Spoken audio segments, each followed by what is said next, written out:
بسم اللہ الرحمن الرحیم۔ حضرت مسلم بن عقیل، شہادت 9 ذی الحجہ 60 ہجری۔ حضرت علی ابن ابی طالب کے بھائی عقیل ابن ابو طالب کے بیٹے تھے، یعنی امام حسین ابن علی کے چچا زاد بھائی تھے۔ ان کا لقب سفیر حسین اور غریب کوفہ کے مسافر تھا۔ حضرت امام حسین علیہ السلام نے اپنے بھائی مسلم بن عقیل کو بلوایا اور حکم خداوندی کی تعمیر، اصلاح دین اور رہنمائی کے لیے کوفے کے لوگوں کی پرعقیدت اصرار پر کوفے کی طرف روانگی کا حکم دیا۔ امام حسین علیہ السلام کا حکم ملتے ہی جناب حضرت مسلم بن عقیل نے کوفے کی طرف روانگی کا ارادہ کر لیا۔ آپ کے ساتھ آپ کے 2 فرزند بھی روانہ ہوئے۔ مسلم بن عقیل کو صورتحال کا جائزہ لینے کے لیے کوفہ روانہ کیا گیا تھا۔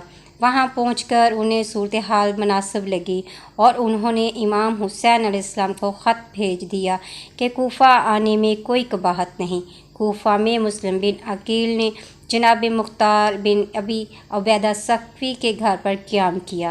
کوفہ والوں نے ان کی بیعت شروع کی، جن کی تعداد 33,000 تک پہنچ گئی۔ اس وقت کوفہ کا گورنر نعمان بن بشیر تھا۔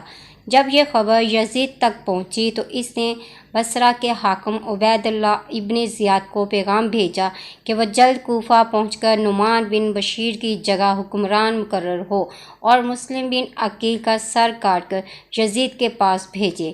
ابن زیاد نے کوفہ پہنچ کر گورنری سنبھالی تو حضرت مسلم بن عقیل امیر مختار کے گھر سے صحابی رسول اللہ صلی اللہ علیہ وسلم حضرت ہانی بن عروہ کے گھر منتقل ہو گئے۔ ابن زیاد نے فوج کو انہیں پکڑنے کے لیے بھیجا تو حضرت ہانی بن عروہ، جن کی عمر اس وقت 90 سال تھی، نے اپنے مہمان کو حوالے کرنے سے انکار کر دیا۔ حضرت ہانی بن عروہ کو قید کر لیا گیا۔ اس پر بھی انہوں نے انکار کیا تو انہیں باندھ کر 500 کوڑے کی سزا دی گئی، جس کے دوران وہ بے ہوش ہو گئے تو ان کا سر تن سے کاٹ کر لٹکا دیا گیا۔ حضرت ہانی بن عروہ کی گرفتاری کے بعد آہستہ آہستہ سب کوفیوں نے حضرت مسلم بن عقیل کا ساتھ چھوڑ دیا، حتیٰ کہ صرف 30 افراد ان کے ساتھ رہ گئے۔ مغرب کی نماز تک وہ بھی باقی نہ رہے۔ حضرت مسلم بن عقیل نماز مغرب کے بعد مسجد سے باہر نکلے تو تنہا کوفے کے انجان گلیوں میں سرگرداں کسی پناہ گاہ کی تلاش میں تھے۔ پیاس کی شدت بجھانے کے لیے آپ نے ایک طوّا نامی بڑھیا سے پانی مانگا، جو اپنے بیٹے کے انتظار پر دروازے میں کھڑی تھی۔ جب انہوں نے بتایا کہ ان کا تعلق خاندان رسالت صلی اللہ علیہ وسلم سے ہے تو اس عورت نے انہیں اپنے گھر میں پناہ دی، مگر اس عورت کے بیٹے نے انعام کے لالچ میں مخبری کر دی۔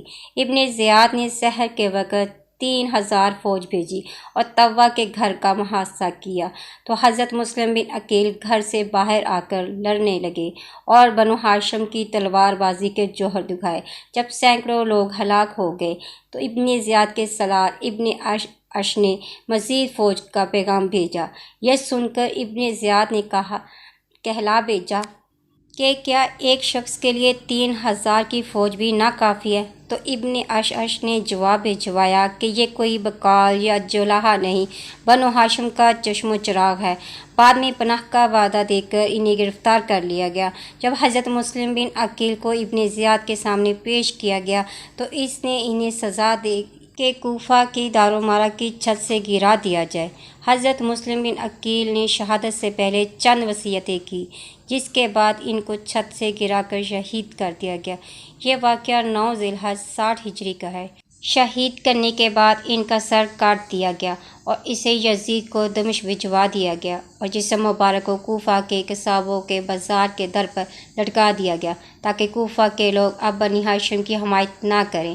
ان کی شہادت کے بعد ابن زیاد کے حکم سے ان کے دونوں کم سن بچوں کو، جو قاضی شرح کے گھر میں چھپے ہوئے تھے، شہید کر دیا۔ انا للہ و انا الیہ راجعون۔ ناظرین، مزید اسلامی ویڈیوز کے لیے میرے چینل کو لائک اور سبسکرائب کریں۔